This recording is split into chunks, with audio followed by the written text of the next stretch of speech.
Well, here's another one in the what not to do column. This is, a classic example of how to really screw up customer service when it wasn't your fault.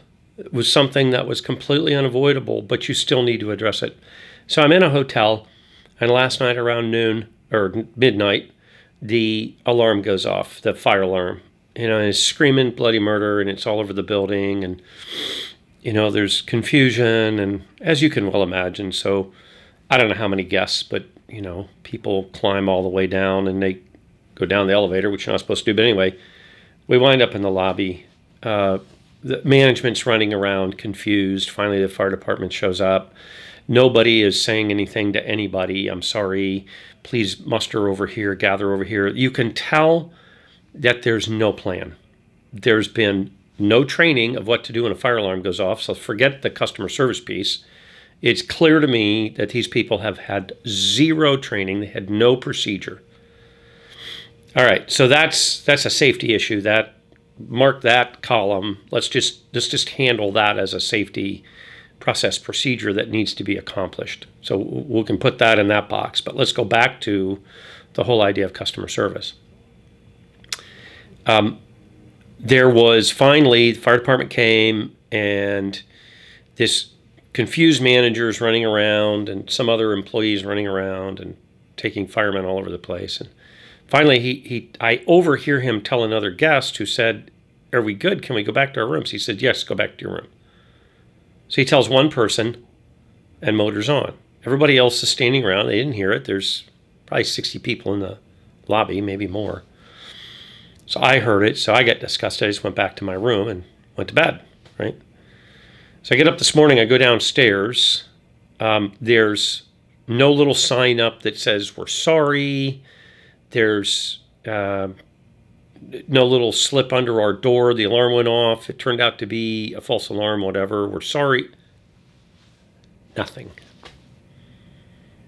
Nothing. And then I get hit with an $18 breakfast. Now look. I'm going to tell you a secret here. The very first thing that should have happened is they should have printed up a little one-paragraph thing and run around. They had the rest of the night to do it. They've got night people. They do this all the time. Run around and slip a little note under the door. When you wake up in the morning, you get this little paper. It says, "The alarm went off, turned out to be a false alarm," or whatever. "We're extremely sorry.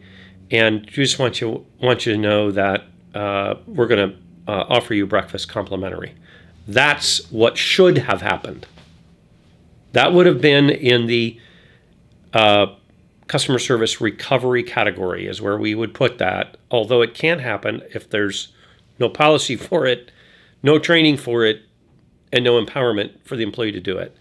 So the night employee should have already known, hey, if something like this happens, this is what you do. You say you're sorry, you slip a note, and you offer the entire guest group free breakfast. Boom, done. You don't have to call me at home at 2 in the morning and wake me up and get approval, because that would not be the empowerment piece. That would be, well, let me make the decision whether I'm going to give them free breakfast or not. So now I'm in a hotel of a brand that I actually think the world of. This is not up to their standard, I can promise you that. This was a perfect chance to be the heroes.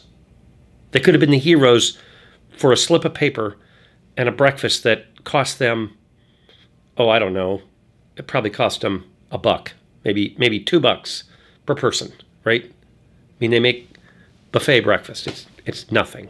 Their margins on it are probably 90%. It was nothing. That's all anybody needed. All right, there you have it. Now, my question to you is, have you thought this through at your organization? And if you haven't, you need to do so. You need to whiteboard the what ifs and then the how to fix it, right? On the spot, empowered with the policy and training. Go out and make some great customer service.